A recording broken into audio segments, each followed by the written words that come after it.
Thank you very much, and good evening, everybody. Another amazing night at NXT TakeOver Stand and Deliver Night 2. And without any further ado, I'm going to turn things over to Paul Triple H Levesque, and for an encore performance, the Heartbreak Kid, Shawn Michaels. Hey, guys, thank you very much for being here again tonight. I thought we had another spectacular show. You know, it's incredibly difficult to go back-to-back 2 nights in a row, keep the energy and the spectacle and everything about it at that level, following up on something that was as good as last night. But I really thought they did it. I thought the talent delivered tonight, and really put something out over the last 2 days that was incredibly special, from the pre-show with Breezango and Killian and Drake, which was a really fun match, to Poppy, who I would like to thank for being here. Grammy-nominated artist, covering Adam Ant's Stand and Deliver, which is just one of those songs that gets caught in your head, then you can't get it out. And then playing an original song of hers that hadn't been heard before, Say Cheese. I thought she had a spectacular performance. She's a great just visual artist to me that just fits the brand very well, and has sort of kind of become family in NXT, so it's great to have her here. I thought the Cruiserweight Championship match between Escobar and Jordan Devlin was spectacular. This is one of those nights where there are winners and losers clearly to the matches, but there are no winners and there are no losers, man. Everybody wins here. I thought they both had a spectacular performance. They both came out of this looking phenomenal. Santos Escobar is the undisputed champion, but Jordan Devlin certainly proving absolutely one of the best in the world at what he does. Ember Moon and Shotzi Blackheart, Candice LeRae, Indy Hartwell, putting on just a great tag team match for the Women's Tag Championships. Ember and Shotzi retaining in what was a spectacular match, and I thought they did a phenomenal job, and I'm sure it's not the last time those two will be facing. The Women's Tag Team division heating up, and we are certainly turning it into be something more than it's hard to say that the depth of the women's division here is just it's amazing, and this is a part of it. Indy Hartwell just kind of coming into her own. Candice, obviously one of the veterans, but just putting on a hell of a match, and the tag team division is heating up. I expect great things, and I'm sure it won't be the last time we see these four. Bronson and Johnny, after Bronson's spectacular night last night, coming in and getting in there with Johnny, who just never lets you down. Johnny's just consistent as consistent can be. Johnny Takeover, putting on a master class with Bronson, retaining the North American title. Finn and Karrion Kross. Kross having an unbelievable setback, really, when you break it down. You come into a place and you get everything, man, everything is going your way. And it just, it's all there for you. And in the blink of an eye, it just all goes away. But to put that aside, grind, get it all back, like he did.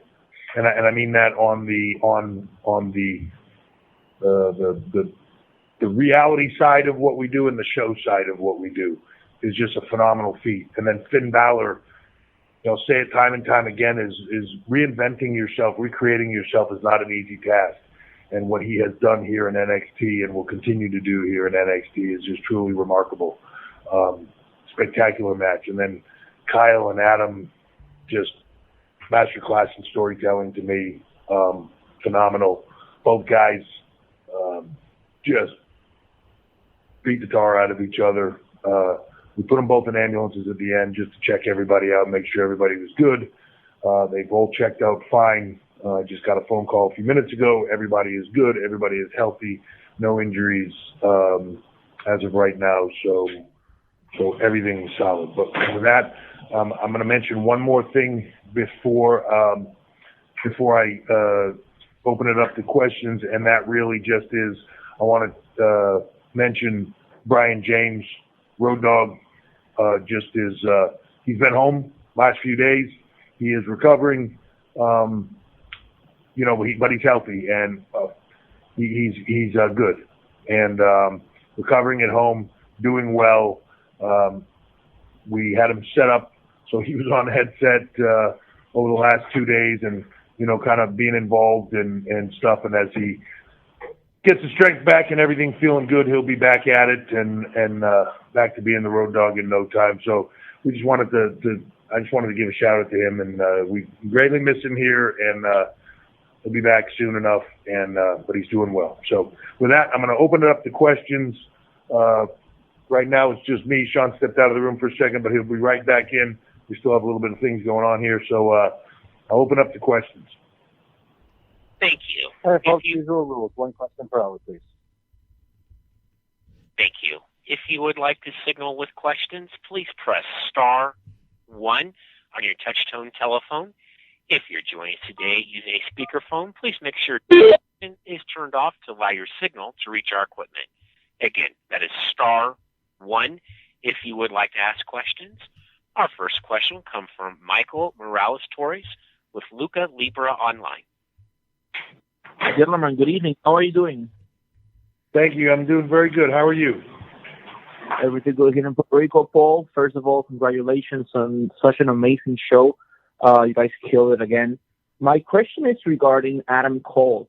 We saw an incredible masterpiece, as you mentioned, from him and Kyle O'Reilly.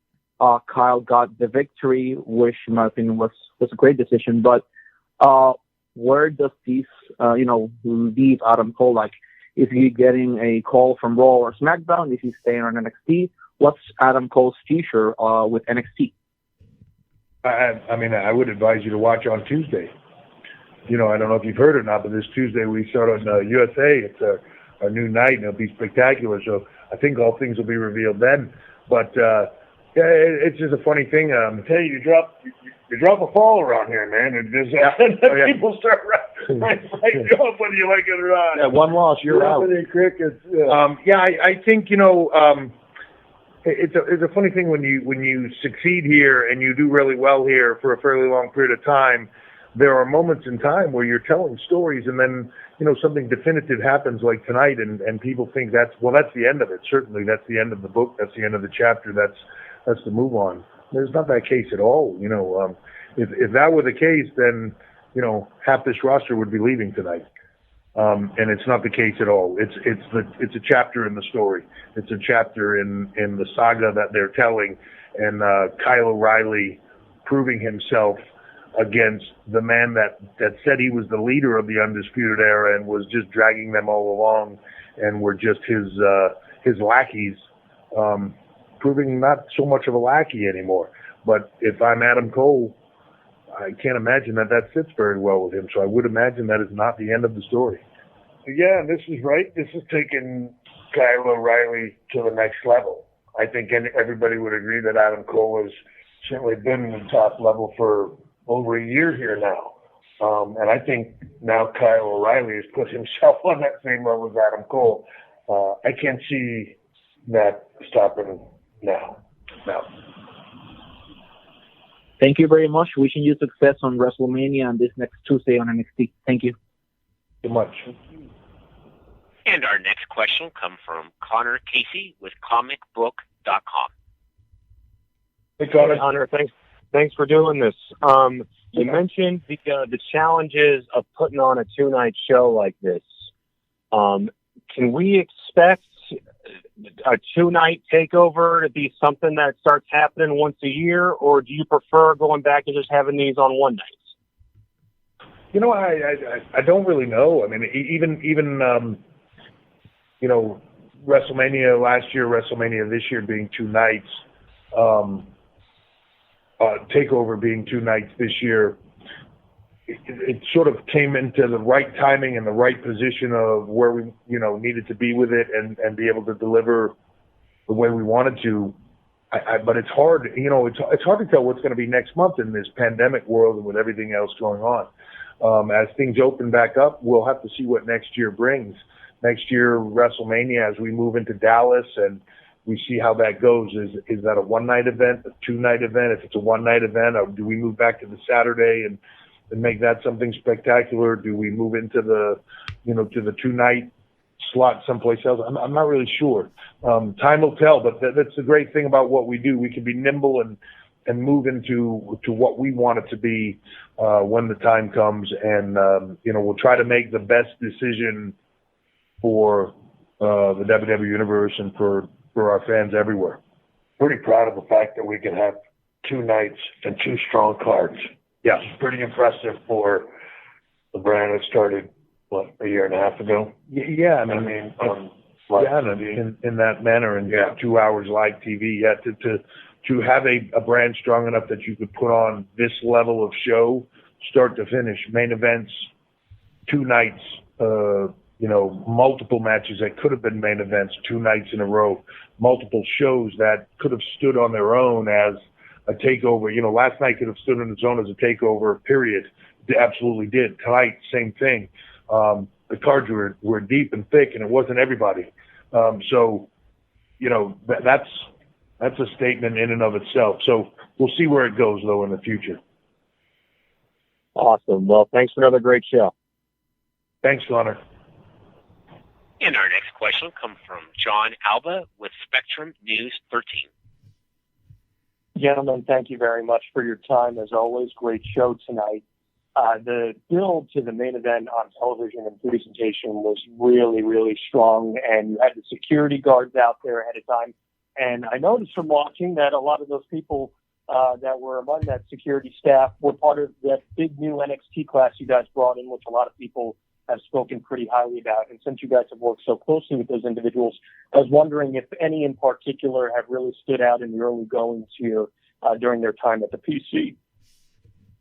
Yeah, a lot of those guys are moonlighting now at a security company next door, and we're using them as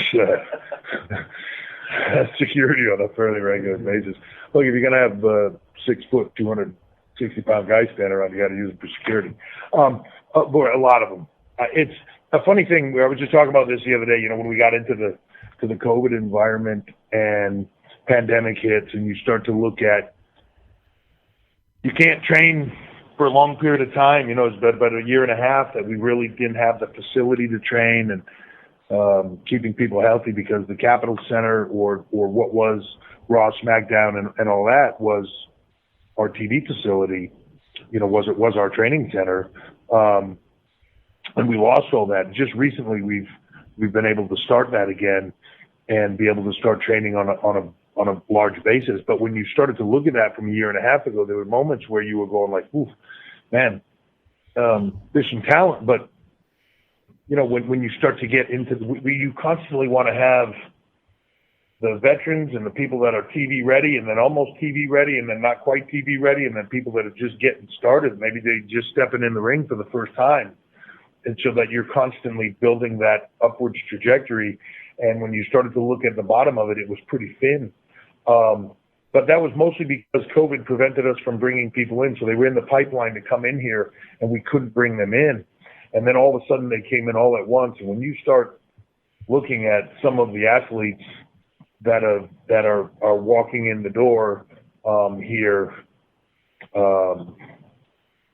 it's impressive. It's impressive, and I can tell you, watching them train, there are certain athletes that come in here where you're just like jaw-dropping, first few times they get in there, and sometimes they're jaw-dropping athletes and they don't bring the charisma level, or they don't bring the other things, and that's stuff that you have to work on, or vice versa. This crop, I can tell you right now, they're all full of personality. They're all got massive amounts of charisma, and they're all just like crazy athletes. And I'm talking about men and women. So I went from a few months ago of being like, the last 2 months. Yeah. Shawn was just saying last 2 months. It's like, 3 months ago, maybe we were looking at it going, but there's a big pipeline coming in. And then when that pipeline got here, all of a sudden, when you saw those people walk in the door hungry and get in the ring, you were like, wow, okay, yeah, future's bright. We're good.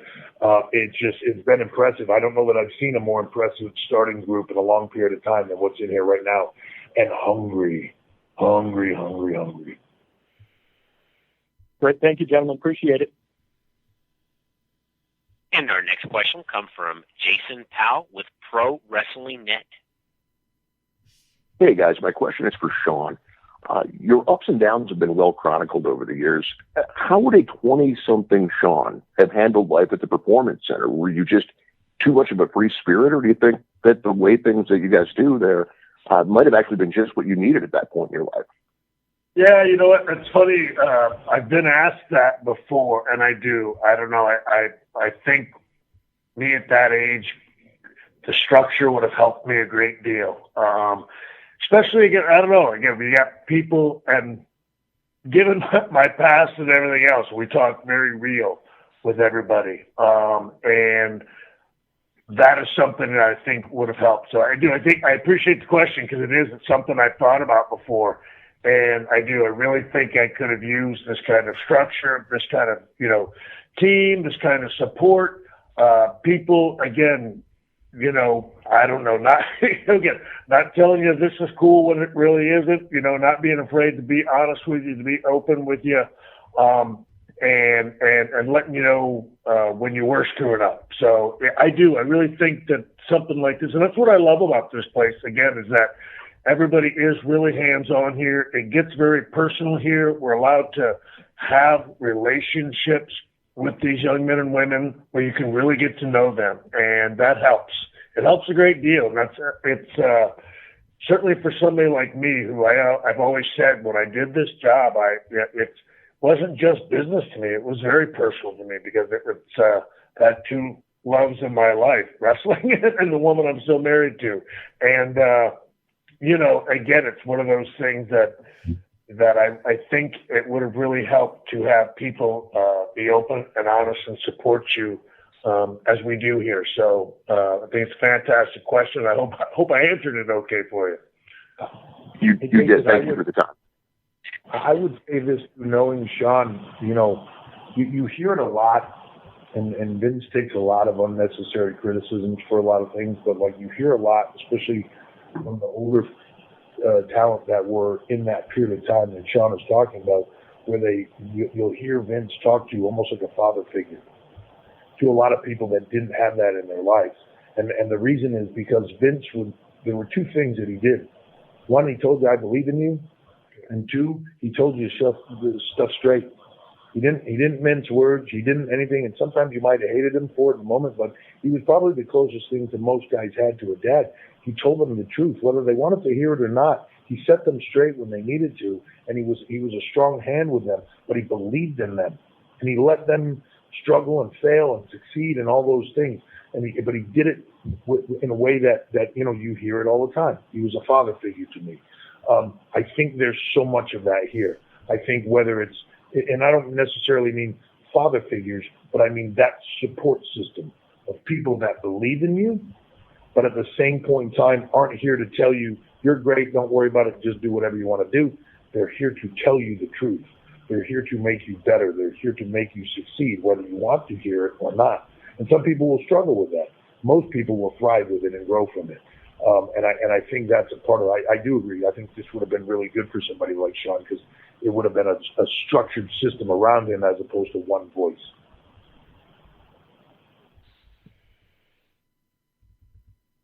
And our next question will come from Sean Ross Sapp with Fightful. Hey, Sean. Hey, guys, we got news that Walter got back the stolen UK title earlier this month, and that you guys actually sent the person who recovered it a signed belt, which was very nice of you guys. Is WWE going to take any action about this? And have you guys ever personally experienced anything like this throughout your career? Because it's quite a wild situation. Walter is chopping people at this moment in time all across the UK, trying to find who stole that title.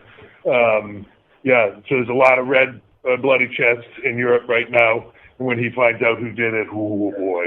No, that was pretty cool. I mean, it was actually a pretty cool story to hear. And and again, it's funny because Walter he mentioned it the other day, and he was talking about it, how cool he thought it was, and then of course, they signed it. But I think I don't know if they sent him the actual one that he lost, because they made a new one.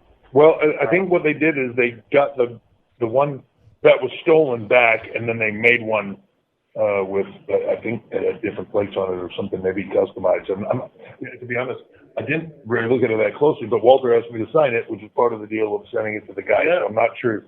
I'm not sure exactly how the exact story went, but yeah, like Shawn said, pretty cool story that they were able to recover that. And I have to say, I never had mine stolen, but like back in the day, that's why all the guys they carried the title. We all had the little Halliburtons, and that back then you could check them through the machine at the airport, so you always carried it on you most of the time.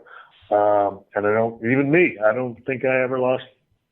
I never lost one, which is pretty amazing. It's incredible. Considering the source. Yeah, I think Flair lost them every other week. I think so. Yeah. I watched. Yeah. Thank you all. Thanks, Shawn. Thank you. Our next question will come from Gary Cassidy with Inside the Ropes. Hey, Gary. Hi, Paul. Hi, Shawn. Congratulations on a fantastic second night. I actually wanted to ask a little bit about someone we've seen on both nights, and Pete Dunne. He obviously looks like he's set for a big future inside the ring in NXT, but I know he's been doing a fair bit of backstage and production work in NXT UK. Is that something he's been doing in the States? And is there any other active NXT stars doing that, or that you've got your eye on to do that in the future? Yeah, so, it's a funny thing in that backstage production work is not necessarily for everybody, right? There are certain people, I don't know. It's something for me that when I very first started, and I was always fascinated with that other side of it. I think there are certain people that gravitate towards that, and then there are certain people that have zero interest in that whatsoever. For me, the ones that have interest in it, like Pete, he's just a sponge. He will dig into every single aspect of this business and engage in it in every single way you allow him to. Like, he's just incredible. And to be honest, especially at such a young age, just has an incredible mind for it. But, we've had, Johnny Gargano produces matches sometimes, especially with the younger guys for other shows. And when we were on the live tours doing what they would call the coconut shows in Florida, a lot of those talent, Johnny, Ciampa, Candice has done it before. People like that, where they would produce matches for younger talent coming up and work with them and sort of mentor them to that next level. Pete Dunne does it. Damian Priest has done it. Different people. I know Finn Balor has an interest in it. I think Walter's done some of that with you guys in the UK. So, anytime you can do that, I think it's no different than being an actor and then, dabbling and directing a little. It just makes you think about it from the other side of the camera a bit differently, and then it makes you a better performer because of it. Yeah, exactly. So, because we've had a number of guys who have just asked, and the people who show interest in it, we give it a whirl that we're just, they want to listen on the headsets, and it does. It helps them. Every one of them's commented that it gives them a little bit of a better understanding from a performance standpoint of how they can accentuate, everything that it is that they're doing. And clearly, when, we were in the UK, Pete was one of the people that showed interest in that. Lately, Walter has as well. And we're always more than happy to certainly, give them the opportunity to do that. And of course, Pete did a phenomenal job. And then, of course, we were beginning to transition him over here. So you aren't going to use him on TV as much over there. But while the wait was happening, we utilized him as much as we could. And again, we'll continue to do that with the people that show interest in that respect. Brilliant. Thank you so much, guys. Can't wait for Tuesday. Thank you. And our next question will come from Alex McCarthy with Talk Sport. Hey, Alex. Hey, guys. Great show tonight. Congratulations.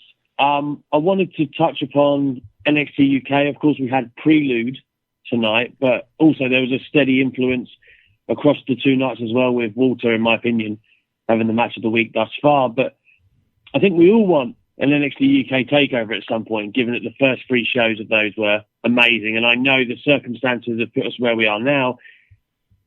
June 20th is where I believe NXT UK TakeOver Dublin was set.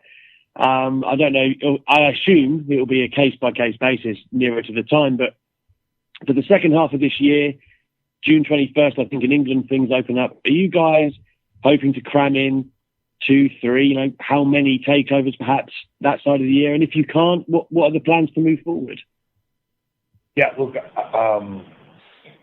we obviously would love to do that.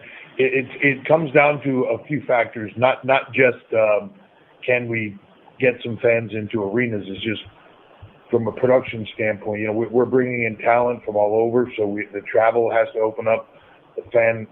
We have to be able to have fans in. We have to be able to bring production people around. We have to be able to get some people from here over to there, to be able to do the shows.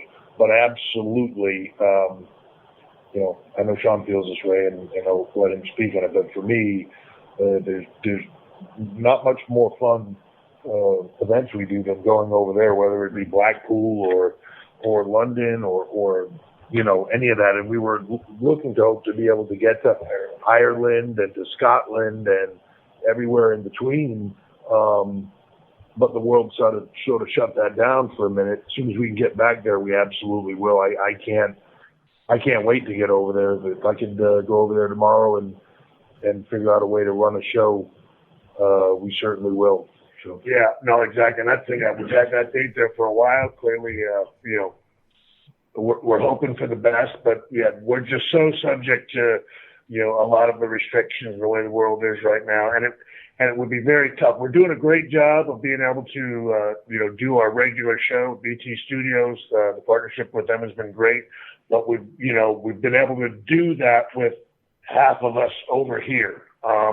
And I wouldn't imagine we would want to be able to we would want to do a takeover without us physically being able to be over there with all the production, aspects at our disposal. And so obviously, yeah, we have to wait. Just like we said last night, man, when the world begins to work with us, we're going to be thrilled to get back to business. Yeah.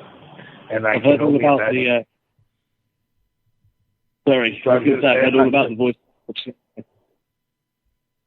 Go ahead. No, I said, sorry, we just heard all about the voice of God, Shawn Michaels, during the remote production.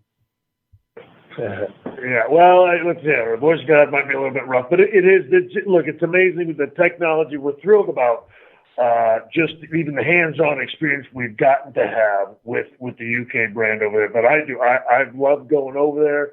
I love being over. There's nothing better than being over there physically with the talent. And again, as I referenced in one of the calls earlier, there's a relationship there. I absolutely love, the men and women that we work with over there. That's the brand that I've got to see from the ground up and working hand in hand with them from the very beginning. And it's been fantastic to bring it back to BT. But it's nothing like being over there physically, and getting to really, meet with the talent, be with them, and of course, and be with the fans. Y'all are some of the best over there, man. And it is. We miss you guys very much, and we can't wait to get people back in the building and, like I said, get back to business. I can only imagine what some of those crowds like that will be like over there when things finally open and we can pack a place and do what we do. I want to be there for those because they're going to be off the chart as far as loud and everything else. So awesome! Thank you very much, guys. NXT UK has been amazing since we came back. Thank you. All right, folks, we'll do one more and we'll call it a night. Our next question comes from Nick Houseman with Wrestling Inc. Hi, Nick. Hi, guys. Thanks so much for taking the time tonight. I'll keep it kind of brief. Gable Steveson was shown in the crowd at TakeOver. What's his status with WWE? Is he Olympic bound and WWE bound? Is he already under a contract with WWE? What's going on with Gable? Gable came here tonight, enjoyed the show as a guest, had his dad with him. He just won NCAA championships and the national championships, and just obviously qualified for the Olympics, and that is a big task at hand. So, huge fan of what we do. We've been talking for a long time, and they want to come out here, reached out, want to come out, see TakeOver, see WrestleMania, and we'll see where it goes. I would hate to say to a guy who's a junior in college, let's make some decisions in the moment while you're trying to get ready for the Olympics. Let's focus on one wonderful thing at a time. He's got a bright future in anything that he decides to do, but he's a massive fan of what we do, and I am a massive fan, as we all are, of what he can bring to the table here. And if he does make the decision to come here and want to become a WWE superstar, man, I have no doubt he will do it in record time, and be amazing at it. Cool. All right. Thank you so much, guys. Great show tonight. Thank you. All right, guys. Wrap up conference call. I'll turn things back over to Paul to wrap things up. Yeah, thank you. Appreciate you guys jumping on this call and being a part of this, and all the support. Again, 2 amazing nights of TakeOver. We will now move into tomorrow's SmackDown, and then this weekend for WrestleMania at Raymond James Stadium. I would expect, as excited as we were to have a few hundred rabid NXT fans here at the Capitol Center, 25,000 or so in Raymond James Stadium is going to be incredible. It's amazing.